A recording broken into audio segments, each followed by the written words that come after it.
France 24, LCP, Public Sénat, présente.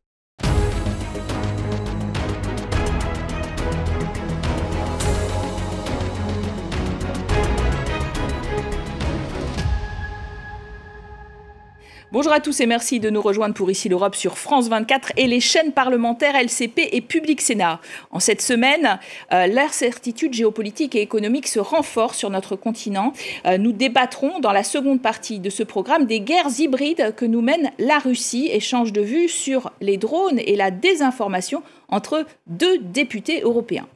Mais pour commencer, nous parlerons de la France affaiblie au sein d'une Union européenne, elle-même en proie au doute, avec Thierry Breton. Bonjour. Bonjour. Ancien commissaire européen au marché intérieur dans la Commission Ursula von der Leyen I et ancien ministre sous Jacques Chirac des Finances. C'était d'ailleurs presque un record, 2 ans par les temps qui courent en politique française, parce que là on en est à 4 premiers ministres depuis la dissolution décidée par Emmanuel Macron au soir des élections européennes de mai 2024. Le dernier en date aura fort à faire avec une dette record de 115% du PIB. La confiance en la France s'effrite en Europe ? Si vous voulez, d'abord, il y a 2 choses à voir. La France n'a plus de budget. Et on voit du reste que si nous en sommes à 4 premiers ministres en moins d'1 an, c'est précisément parce que cette équation budgétaire, les Français, en tout cas ceux que les Français ont envoyés à l'Assemblée nationale, ne veulent pas voir vraiment l'origine de ce mal français. Je dis bien ce mal français. On faisait référence à l'instant du fait qu'en 2007, lorsque je quitte Bercy, l'endettement de la France, tenez-vous bien, je sais que ce chiffre va faire beaucoup de mal à ceux qui l'entendent, à moi le premier, l'endettement de la France était revenu à 63%.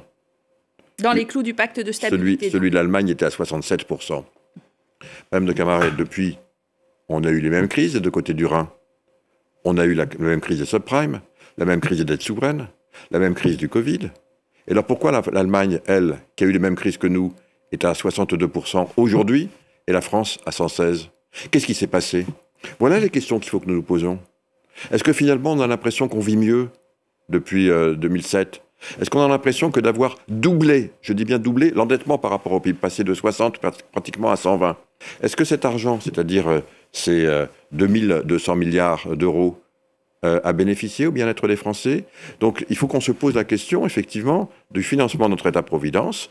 Et c'est vraiment le sujet qui inquiète aujourd'hui Bruxelles. D'autant que la Commission européenne va attendre voir notre budget pour relancer la procédure de déficit excessif. Bien entendu, on est au double des 3%, de plafond.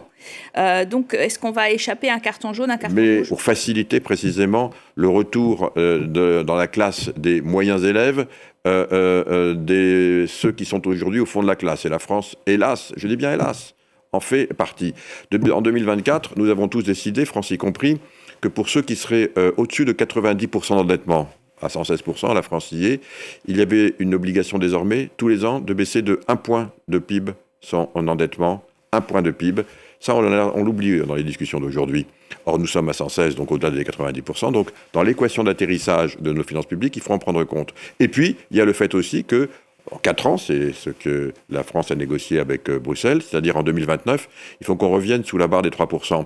Et pour ça, voyez-vous, François Bayrou avait fait le calcul pour tenir compte de ces 2 objectifs, qui sont les 2 objectifs sur lesquels la France s'est engagée, a mis sa signature. 2024. Mais il n'a pas réussi à faire de compromis. On n'est pas un pays de compromis, de coalition. Finalement, on n'arrive pas à emporter un Parlement. Est-ce que c'est de la faute de François Bayrou? Est-ce que c'est de la faute du Parlement? Est-ce que c'est de la faute des Français, au fond? Et c'est ça la question qu'il faut qu'on se pose.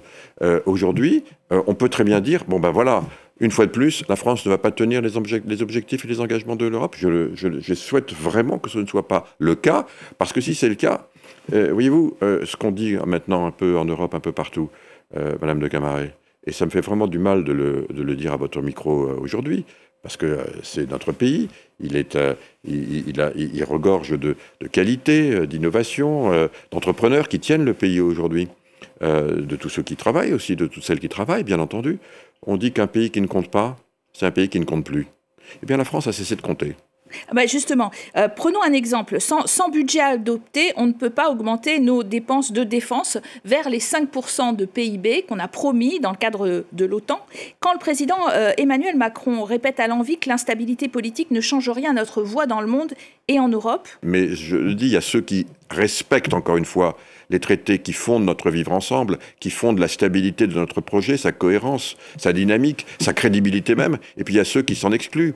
Et aujourd'hui, force est de constater, ancien ministre des Finances que je suis, que la France, parce que depuis 2013, tous les ans, l'Allemagne respecte ce traité. Tous les ans. La France ne le respecte pas. Donc voilà ce qui se passe. Donc si vous voulez, on ne peut pas continuer comme ça. D'abord, évidemment, pour l'équilibre de nos finances publiques, mais aussi parce que la voix de la France, je le répète, est nécessaire. Elle est nécessaire précisément au sein des 27.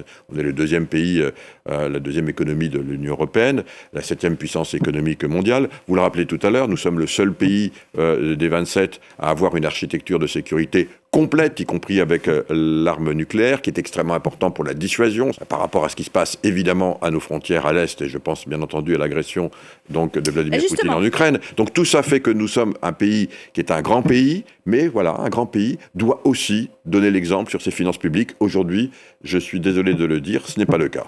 Alors si vous le voulez bien, Thierry Breton, remontons le fil d'une semaine européenne bien remplie pour une Europe fragilisée avec Isabelle Romero. Retour sur scène pour Andrej Babiš. Le parti nationaliste ANO de l'ex-premier ministre tchèque, cofondateur avec Viktor Orban du groupe parlementaire eurosceptique Patriotes pour l'Europe, est arrivé en tête des élections législatives avec 35% des voix. Andrej Babiš, au pouvoir entre 2017 et 2021, va-t-il signer la fin de l'engagement farouche de Prague en faveur de l'Ukraine et faire basculer son pays vers une attitude pro-Kremlin ? L'Europe est aussi fragilisée au cœur de son exécutif, avec une double motion de censure déposée au Parlement européen contre Ursula von der Leyen par les groupes qui siègent aux deux extrêmes de l'hémicycle. Les Patriotes pour l'Europe, que préside Jordan Bardella. Le pacte européen pour les migrations force les nations sous peine de sanctions financières à accueillir toujours plus de migrants dans nos communes. Et le groupe La Gauche, coprésidé par Manon Aubry. Vous avez laissé des dizaines de milliers de civils et d'enfants mourir sous les bombes israéliennes. Vous avez capitulé face à Donald Trump. Mais Ursula von der Leyen, chahutée, ne sera pas destituée. Aucune des motions n'a atteint la majorité des 2/3 pour être adoptée. Une commission qui se veut aussi offensive, en doublant les droits de douane sur les importations d'acier, qui seront portés de 25 à 50% afin de sauver nos aciéries et nos emplois, a annoncé le vice-président de la Commission, Stéphane Séjourné. Pour lutter contre une concurrence chinoise jugée déloyale, l'Europe va également réduire de moitié les quotas d'acier qui peuvent être importés sans droit de douane. Thierry Breton, vous avez déclaré à propos de la présidente de la Commission européenne, si elle fait face à un nombre aussi important de motions de censure, on ne peut pas dire que ça soit simplement une question de malchance, une question de quoi ? Les motions de censure, évidemment, c'est le Parlement qui est libre de faire ce qu'il veut. Le Parlement européen n'utilise que assez rarement, finalement, cet instrument. Il traduit la fragmentation, y compris au Parlement européen. Aujourd'hui, le socle sur lequel repose la coalition qui soutient la Commission, et donc sa présidente, est un socle qui est assez fragile. Plus fragile que quand vous étiez commissaire vous-même Beaucoup plus fragile, parce que, encore une fois, vous avez le PPE, qui est le premier parti, mais qui n'est pas un parti, le premier parti de très peu. Hein. Le PPE donne le sentiment toujours qu'il est de très très loin le premier parti. Non, avec 22% des députés, on ne dirige pas un continent avec uniquement 22% des députés. Il y a aussi, bien sûr, les centristes de Renew, et puis il y a enfin les socialistes ou les sociaux-démocrates. Vous appelez à une coalition au centre solide. Elle existe, c'est celle qui a porté évidemment la Commission et qui la soutient. De très peu, je le rappelle. Donc c'est une coalition qui est assez fragile. Et donc évidemment, plus elle est fragile, plus les extrêmes, ceux qui sont à l'extrême droite ou ceux qui sont à l'extrême gauche, vont vouloir enfoncer des coups de boutoir. Et donc ça veut dire que les trois partis qui soutiennent cette coalition doivent démontrer, je dirais, une cohésion à toute épreuve. Et ça n'est pas le cas. Il faut bien dire les choses comme elles sont. Aujourd'hui, les deux qui sont le SND, les sociaux-démocrates et les Renew, eh bien, ils se plaignent du fait que, par moment, celui qui est à droite ou au centre-droit, c'est-à-dire le PPE, il oscille un peu des fois. Il vote contre des textes écologiques avec l'extrême droite. Et ça, il faut vraiment mettre en garde contre ce type d'attitude qui, à un moment, risque précisément, sous ces coups de boutoir, tout simplement, non seulement de fragiliser, mais de faire tomber la Commission. Donc on est dans un moment qui est un moment très singulier, donc c'est pas le hasard. Ça doit rappeler à tout le monde ses responsabilités. On est effectivement dans un moment où le leadership est absolument indispensable.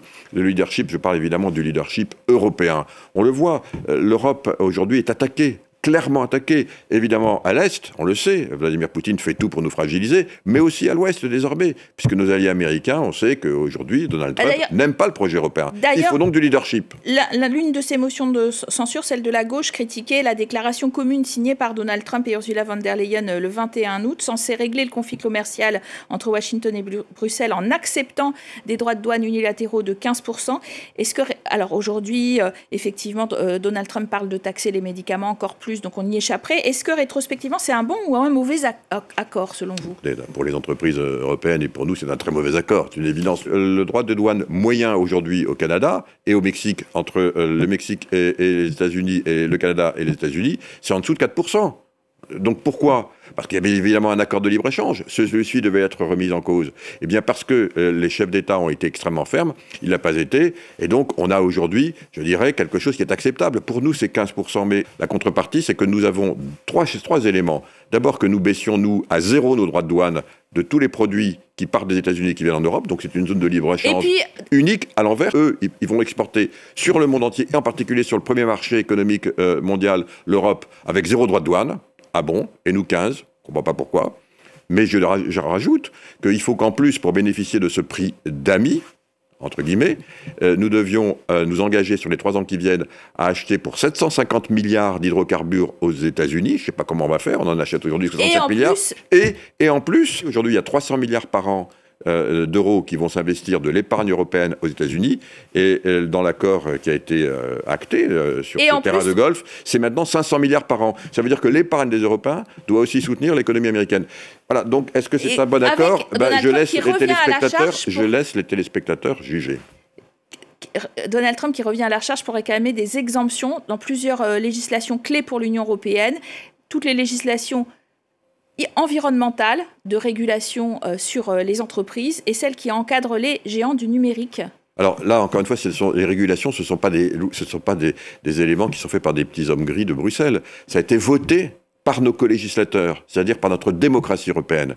Prenez l'exemple de la régulation du numérique. Ça a été voté par plus de 90% des députés européens et 100% des États membres. Alors ça voudrait dire qu'on a pensé que, ok, on acceptait, il faut bien appeler, beaucoup d'observateurs dont vous êtes, ont qualifié cet accord comme un peu humiliant. Certains ont même dit que c'était une humiliation, mais on s'est dit, bon, ok, va pour l'humiliation, pour peu qu'on ait la stabilité.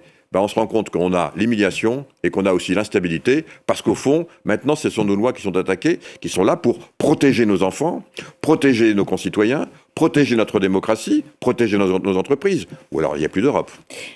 Votre successeur français à l'industrie dans l'exécutif européen, Stéphane Séjourné, a annoncé des droits de douane relevés de 50% au lieu de 25% auparavant sur les aciers importés, même niveau que celui imposé et maintenu par Donald Trump sur les importations par les États-Unis, mais aussi par le Canada. Est-ce que ça va protéger la sidérurgie européenne ou ça peut être contre-productif et énerver les Chinois? D'abord, c'est très important, parce qu'encore une fois, c'est un secteur qui est à la fois stratégique, mais qui, comme beaucoup de secteurs aujourd'hui, est attaqué. Désormais, on est dans des logiques, hélas, je suis le premier à le regretter, de rapport de force.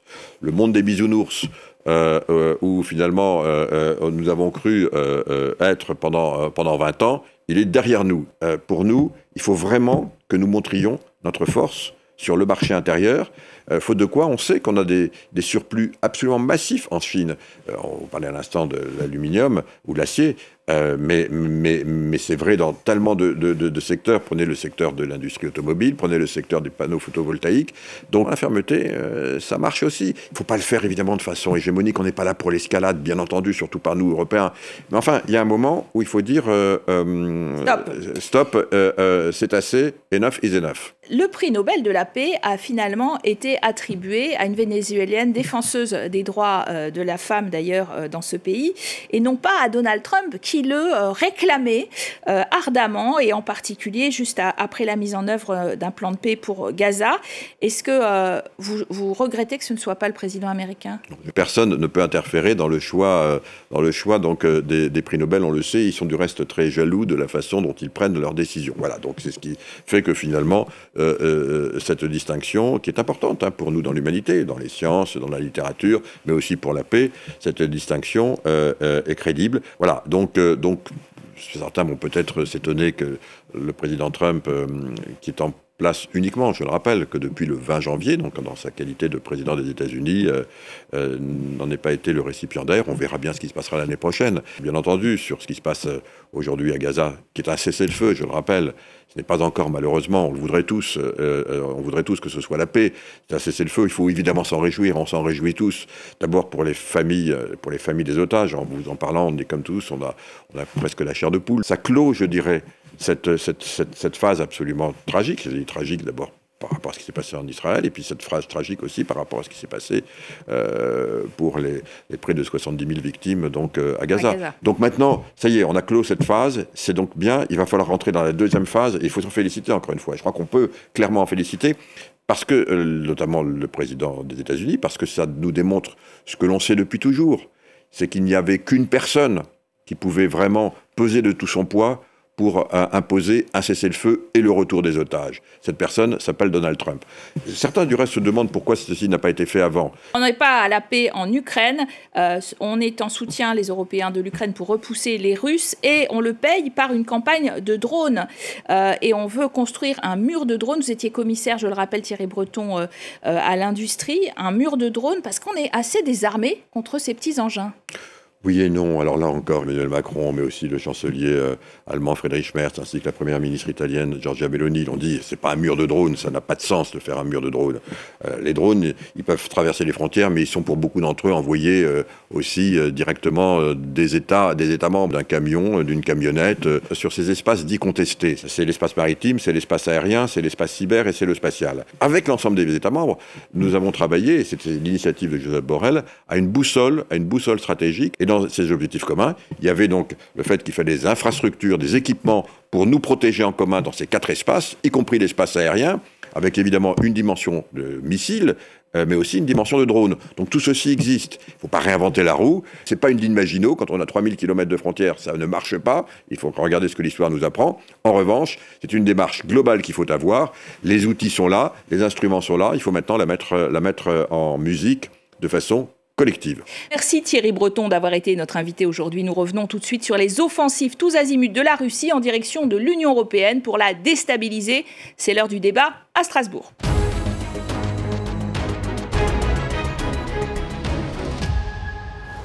Bienvenue au Parlement européen, parmi des élus de plus en plus attentifs à cette drôle de guerre que nous mène Vladimir Poutine pour nous punir de notre soutien à l'Ukraine.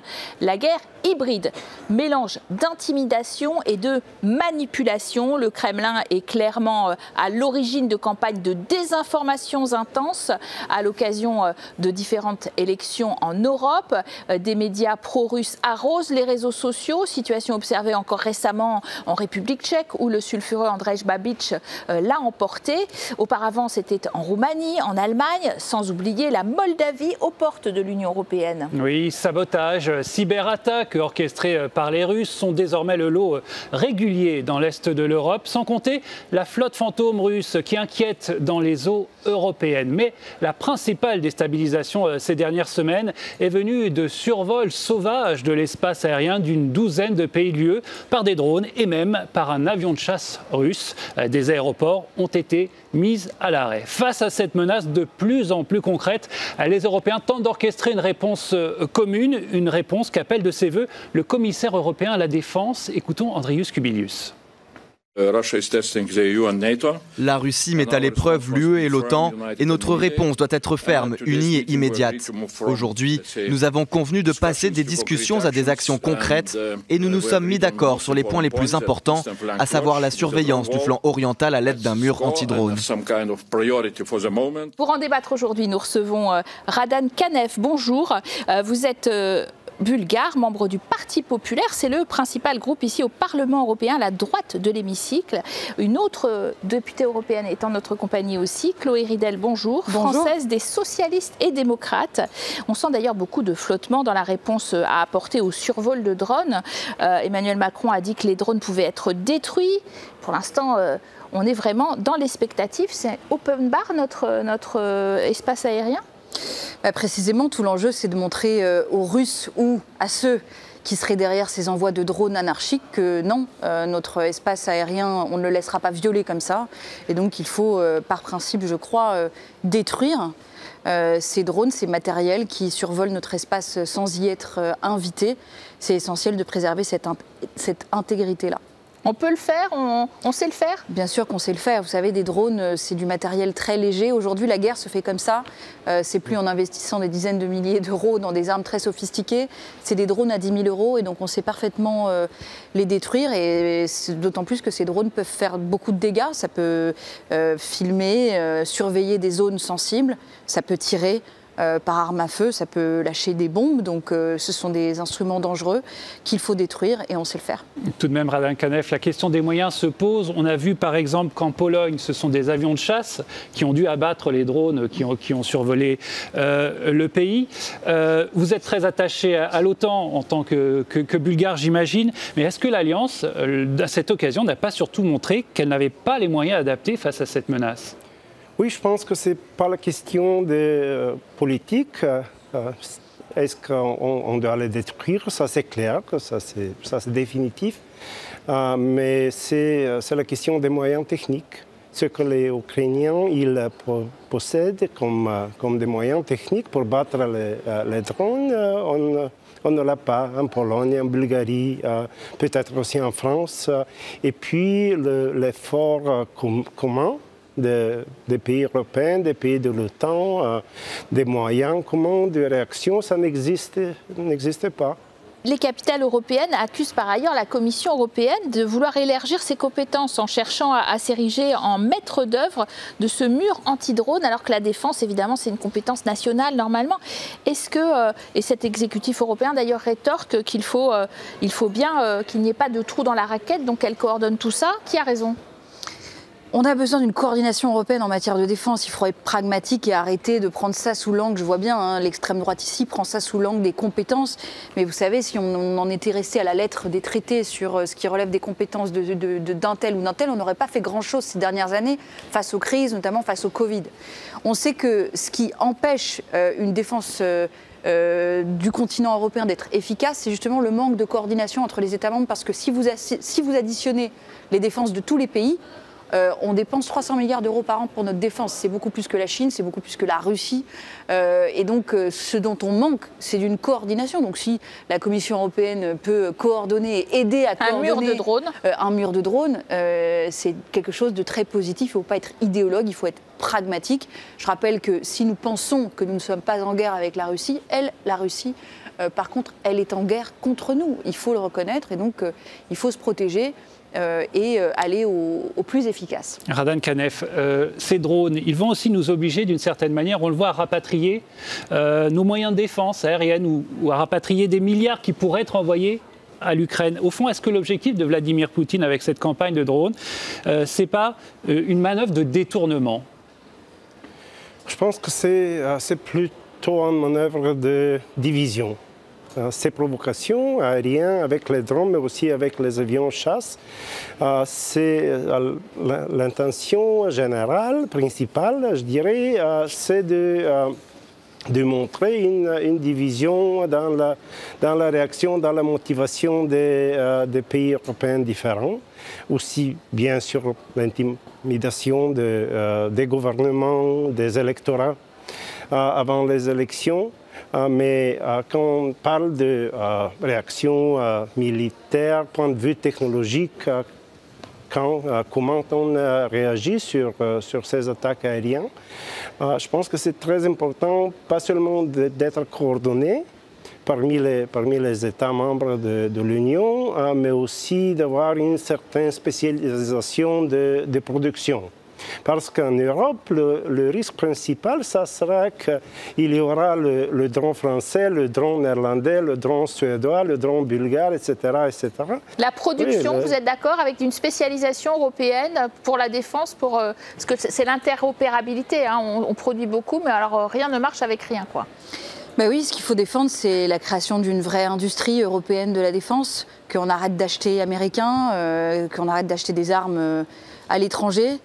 Et donc, tout le financement qu'on pourra mettre européen pour inciter des industries européennes à produire les armes dont on a besoin sur notre sol, il faut qu'on fixe des critères de préférence européenne très clairs et je crois que c'est ce qu'on fait ici au Parlement européen. Alors, autre gros sujet d'inquiétude désormais, en particulier en France, la flotte fantôme russe soupçonnée d'exporter le pétrole sous sanctions européennes, mais aussi de servir de base de décollage aux fameux drones. Le président français Emmanuel Macron a arraisonné un navire fantôme qui était parqué au large de Saint-Nazaire. Il s'en justifie. Écoutez-le. 30 à 40% de l'effort de guerre russe est financé par les revenus de la flotte fantôme. Il est extrêmement important d'accroître la pression sur cette flotte fantôme, car cela réduira clairement la capacité de la Russie à financer cet effort de guerre. Vous pouvez détruire le modèle économique en immobilisant, même pendant quelques jours ou quelques semaines, ces navires. Chloé Ridel, on vient d'entendre le président Emmanuel Macron. Est-ce qu'il a eu raison? Est-ce que la France a eu raison de prendre cette décision? Est-ce que les autres pays européens devraient s'en inspirer ou bien est-ce que c'est un risque d'escalade? Non, moi je crois que le président a eu raison parce que, pour le coup, parce que c'est un navire qui était parti de Saint-Pétersbourg, qui avait fait des arrêts suspects autour du Danemark au même moment où des drones avaient été lâchés dans l'espace aérien danois. Puis ensuite, c'était avancé vers les côtes françaises. Donc, quand c'est suspect comme ça, qu'il n'y a pas de pavillon, il faut arraisonner. Parce que je rappelle que le gaz et le pétrole, c'est un tiers des recettes fiscales russes. Recettes fiscales qui sont directement mises au service de l'effort de guerre russe contre nous, contre l'Ukraine et contre nous.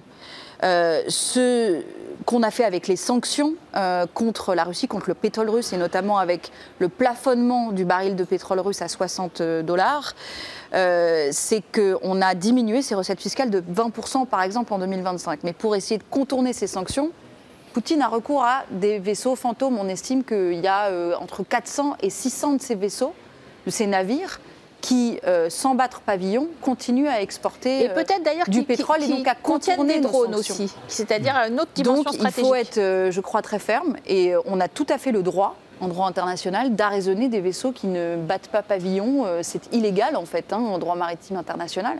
Donc il ne faut surtout pas se priver de le faire parce que c'est ça qui permet de frapper Poutine au portefeuille. Monsieur Radev, vous en Bulgarie, vous êtes bordé par la mer Noire qui, on le rappelle, est sous embargo européen pour ce qui est des exportations russes. Par contre, vous nous dites il s'y passe quand même de drôles de manœuvres. Qu'est-ce qui s'y passe exactement? Oui, mais je disais que les Ukrainiens eux-mêmes ont réussi de limiter les capacités de production de la Russie avec les attaques contre les entreprises russes. Mais puis ces navires les fantômes, ça représente pas seulement une menace économique, mais aussi évidemment une menace de sécurité, même menace militaire. Comme l'exemple dans les décisions françaises du président Macron a montré. Et en mer Noire, évidemment, il y a un risque élevé, comme c'est très proche, et il y a beaucoup de navires russes. En Bulgarie, il y a un précédent déjà, qu'il y a le transfert de carburant entre des navires qui sont, disons, légitimes, et les navires de la flotte fantôme de Poutine dans les eaux internationales. Donc c'est un enjeu important aussi, cette mer Noire à suivre. On va passer peut-être au dernier volet de cette guerre hybride, le plus difficile à contrer finalement. Il s'agit de la grande offensive de propagande russe, de désinformation. On l'a observé encore récemment chez les Tchèques. Elle est redoutée pour les prochaines élections aussi aux Pays-Bas. Chloé Ridel, les forces pro-russes et anti-UE progressent finalement partout. Avec l'aide des trolls, on ne peut rien y faire. Bien sûr que si, on peut y faire quelque chose. La guerre hybride sur l'information que nous mène Poutine, c'est une façon d'essayer de nous détruire de l'intérieur. C'est-à-dire qu'il vise à soutenir partout en Europe des candidats pro-russes, comme M. Orban, comme Jordan Bardella en France et Marine Le Pen, ou comme Andrzej Babiš en République tchèque. Il faut savoir qu'Andrzej Babiš, c'est un chef d'État qui systématiquement met son veto quand il s'agit d'adopter de nouvelles sanctions contre la Russie ou d'aider l'Ukraine. Et ce qui s'est passé en République tchèque est incroyable. C'est-à-dire que les médias qui étaient liés à des sites de désinformation russes ont publié plus de contenu que l'ensemble des médias traditionnels en République tchèque une semaine avant les élections. Donc Poutine, il émet des moyens dans cette guerre informationnelle. C'est 2 milliards de dollars par an dans le budget russe, la désinformation. Et nous, on met assez de moyens. Parfois ça marche, parfois ça ne marche pas. Regardez ce qui s'est passé aussi en Moldavie qui nous donne un signe d'espoir, parce que les Moldaves, bien qu'ils aient été inondés par de la désinformation russe sur les réseaux sociaux, à coup d'intelligence artificielle, vous pouvez produire très facilement des vidéos qui répandent la désinformation, etc.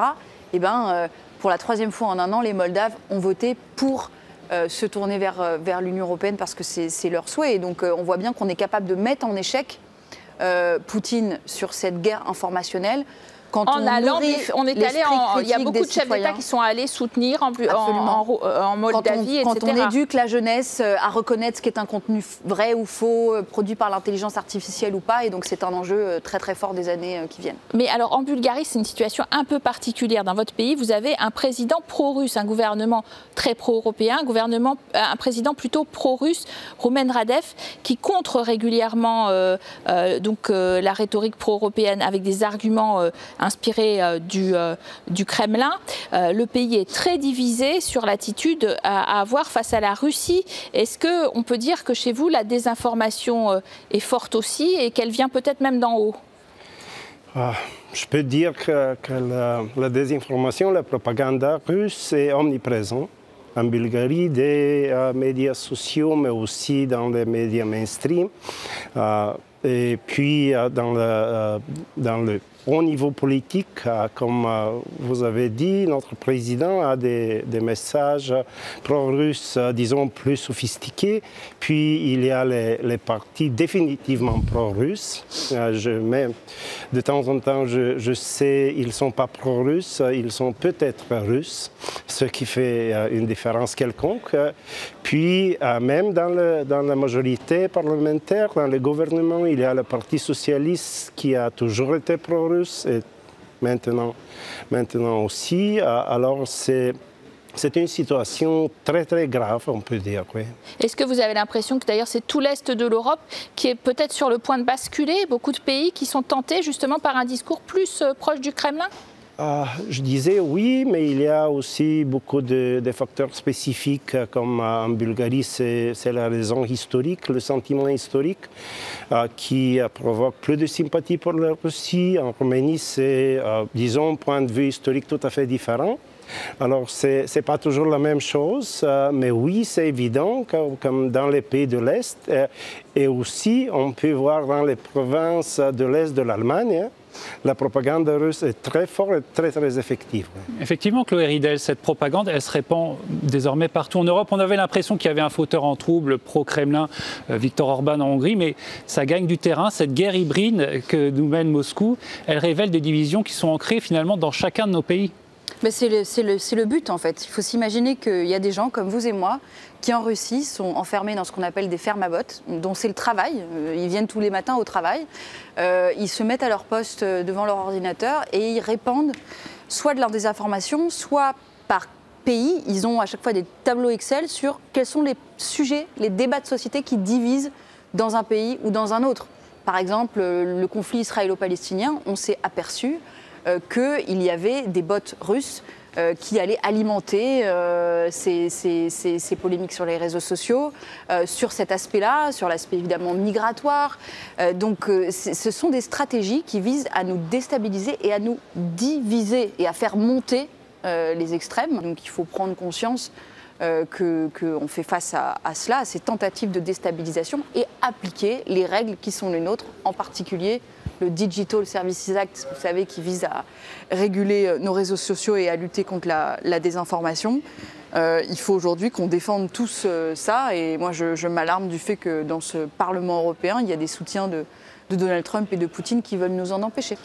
Merci en tout cas à tous les deux d'avoir bien illustré ce sentiment de frustration face aux grandes manœuvres russes qui montent dans le Parlement européen aujourd'hui. Merci à vous, merci Caroline, et bonne suite de programmes sur nos chaînes.